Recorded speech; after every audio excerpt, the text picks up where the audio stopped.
just to state the Molinist view that God does not determine the truth value of these counterfactuals. To him, that's a refutation. It is. It is. If you hold to a biblical doctrine of exhaustive creation. If you hold to Colossians 1, if you hold to Hebrews 1, if you hold to John 1, and the application that is made by the inspired text in those places, yes.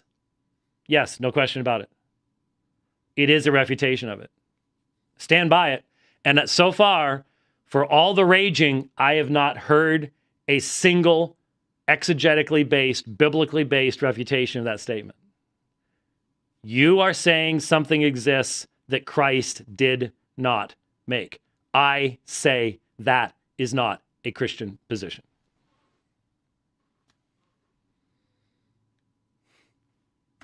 To me, it's just a description of the view, and I don't see any reason to think that divine determinism is true. On the contrary, I see good reason to think it's false because it makes God the cause of evil. Now, again, suggestions have been made that if I'm too naive and simple and so on and so forth, dialogue with Guillaume Vignon, the French philosopher, on this issue of origin of evil, things like that. Y'all take the time to look at the discussion that Eli Ayala and Guillaume had after, it was last week sometime. And if you're really into all the philosophical discussions of kinds of wills and so on and so forth, feel free to take a look at that. And you'll find that interesting. Both men are attempting to take the data of Scripture and construct some type of systematic to explain it. Right. So what I found funny and even ironic, White would quote Scripture as if he's going to quote something Christ's going to disagree with. You know, just quoting the Scripture isn't proof of your position. The question is not, do you believe this part of Scripture? The question is, how do we explain it? How do we understand this? And that's going to take some philosophy. That guy is exactly right, Hernandez. We were both presenting our systematic theological constructs to explain the data of Scripture. And White, oddly enough, for all his emphasis on theology, his objections to Molinism were not scriptural. They were philosophical. He was objecting to Molinism on the basis of Truthmaker Maximalism, that there needs to be truth makers for these subjunctive conditionals. Now, that is some of the most strong evidence that I have of the imbalance that comes from, well, I can't say what it comes from, I guess, but the imbalance that exists in Bill Craig's philosophical theology. I don't know. I know that Bill was teaching at some point at a church. I remember years and years ago, I listened to an entire series he did in a, I don't know if it was a Sunday school class or a Wednesday night class, or I don't know what it was, but it was in a church. So I appreciated the fact he was in, I think it was in Georgia, as I recall. I can guarantee you in that one series, I listened to far more of Bill Craig than he's ever listened to me. So like I said, I do know where he's coming from. And what you had in that assertion that was just made explains why through the entire discussion, we had to keep coming back to the same points.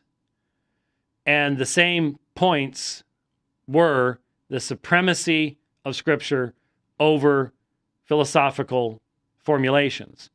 He can only hear me making philosophical arguments when, as I just explained, I am objecting to the insertion of a philosophical statement into the heart of theology and changing all the parameters and definitions at the heart of theology.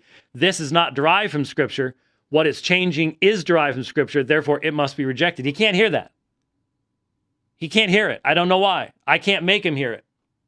But I can trust that God will make that to be heard and understood in the minds of those that he wants to draw ever closer to himself. In his own way, at his own time. It might be 10 years down the road, someone might hear this. And it might bless them at that time. That's up to God. That's up to God. I just have to say what it is I have to say. And leave the results up to him. The grounding objection. Well, this is the objection that I just referred to. The claim here is that logically, prior to God's decree to create a world, there isn't any ground for the truth of these counterfactuals of freedom.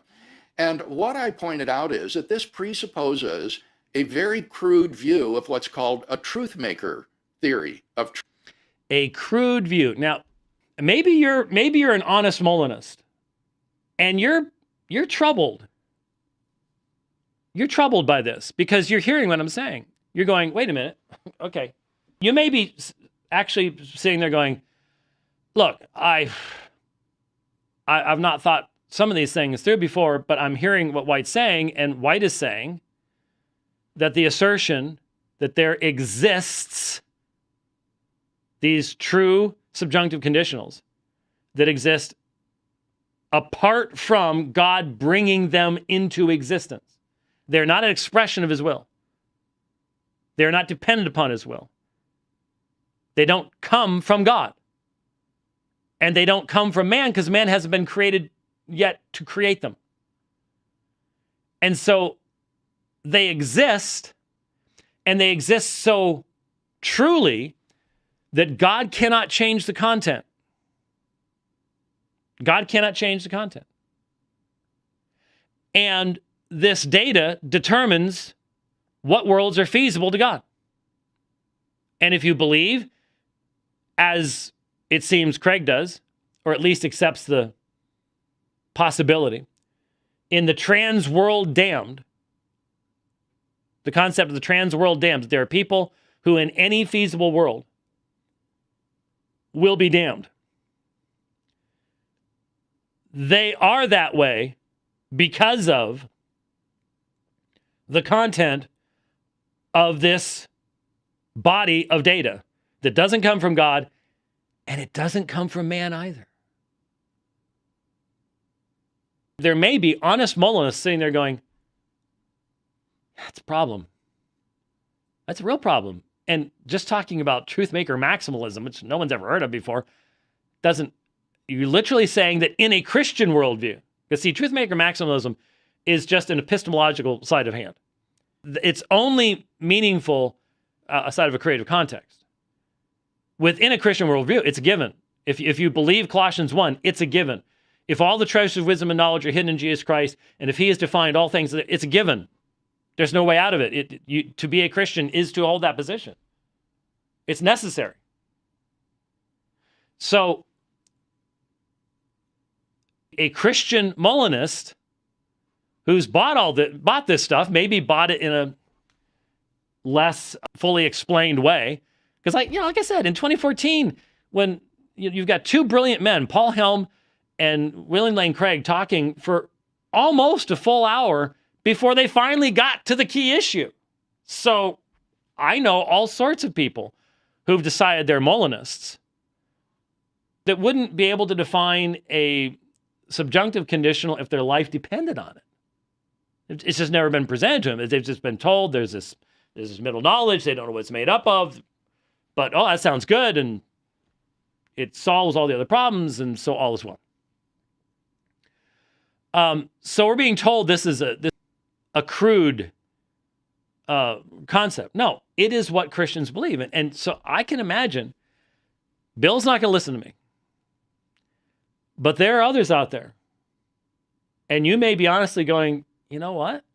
Yeah, if this is all Molinism has, if Molinism either has to just ignore this issue and hide behind empty epistemological card tricks, or retreat into something that is more of a, it does come from God, but it comes from super comprehension, which I can't see how that doesn't eventually devolve back into natural knowledge, and there's no more middle knowledge, so the whole system collapses. This could be a fatal issue.